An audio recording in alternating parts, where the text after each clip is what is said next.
Howdy, y'all. This is Paul, the Redneck Thinker. What we have here is a channel to communicate. I want you folks to be thinking by the time you leave my videos. Why? Because I'm tired of people talking via what other people tell them to think. So, watch my video and enjoy the chance to think for yourself. Oh, and if you don't mind, like, subscribe, comment. And I've got a link tree down below that's got my social media, and it has my Patreon if you want to help out. Thank y'all. Hey folks, a lot of this information you can research on your own. It's going to be in my Substack. Covers a lot of this, so I'm going to have the link down below for you to be able to look up my sources. Okay, so it would seem the military's not learned to supervise new members. If you're taking a look at so many instances, I'm not even going to go into all of them. Jack Teixeira was from a military family, unfortunately. Seems to be that he got into his own little world of gaming and online culture and all that. Well, he was also a in the Air Force, Massachusetts Air National Guard. He was a cyber transport system journeyman.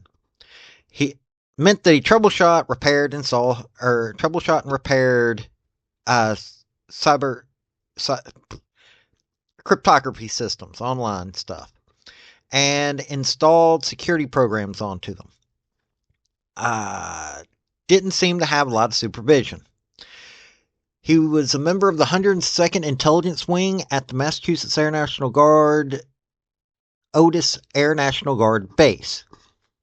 He was an Airman First Class, held top secret clearance, and had been awarded an Air Force Achievement Medal.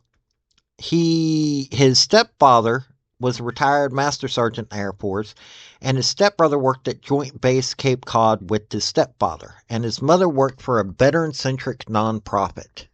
So this is not a fellow that you would think would be doing espionage, but, well, unfortunately it was. Okay, so, for some reason, Teixeira started taking pictures with his phone of classified documents. Some of this was stated in his defense, which I'll talk about later. And he started sharing on Discord to his gaming group. This gained the attention of the media, which, hey, this started hurting U.S. intelligence efforts. Pictures were then posted to a Minecraft Discord channel, which ended up into a Russian-speaking Telegram channel. This went on from February 2022 to March 2023.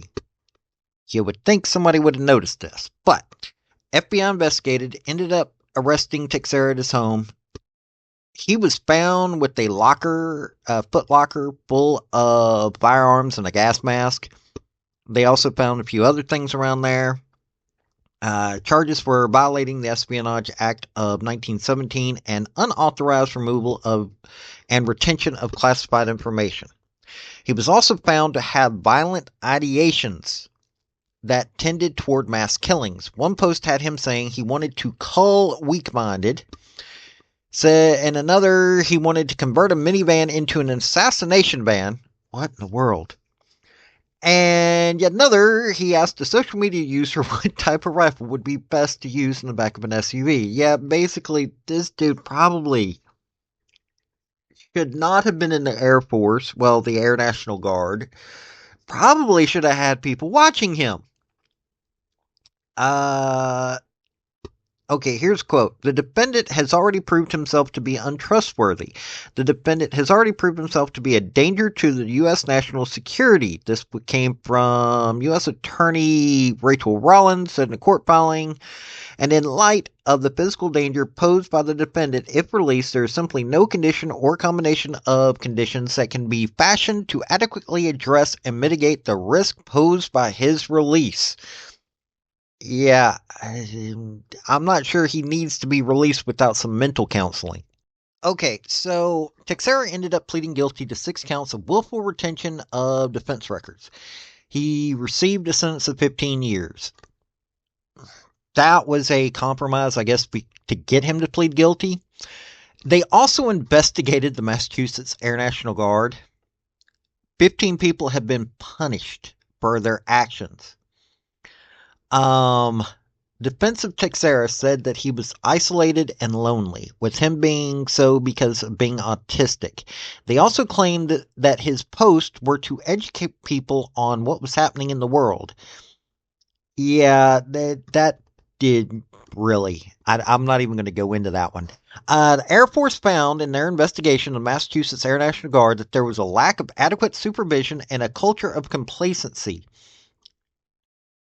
It took almost a year for him to get reported. There were people that were watching him take pictures of the classified documents, and nobody said anything. None of this was documented. So, yeah, yeah. These young folks are educated in so many weird ways, and then they get online and they're even further made odd. And it was hard enough to be a young person going into the military when I was 18, but these folks have got like a really strange culture going on in the schools, really strange culture online. And I'm not saying that this kid couldn't have been rehabilitated, but it sounds like there was nobody there to actually pay attention. Yet again, we didn't learn from previous mistakes. I don't understand how this keeps happening, how people don't realize we need to start paying attention to this stuff. But that's the way it is. We need to fix this. If you're in the military, please start fixing this. If you're able to get your voice out, start fixing this. And that's the only way that this can happen. Like I said earlier, this is all in a Substack for you guys to do your own research, give you a little bit more information. This has been Paul, Redneck Thinker. Y'all have a good day now. Bye.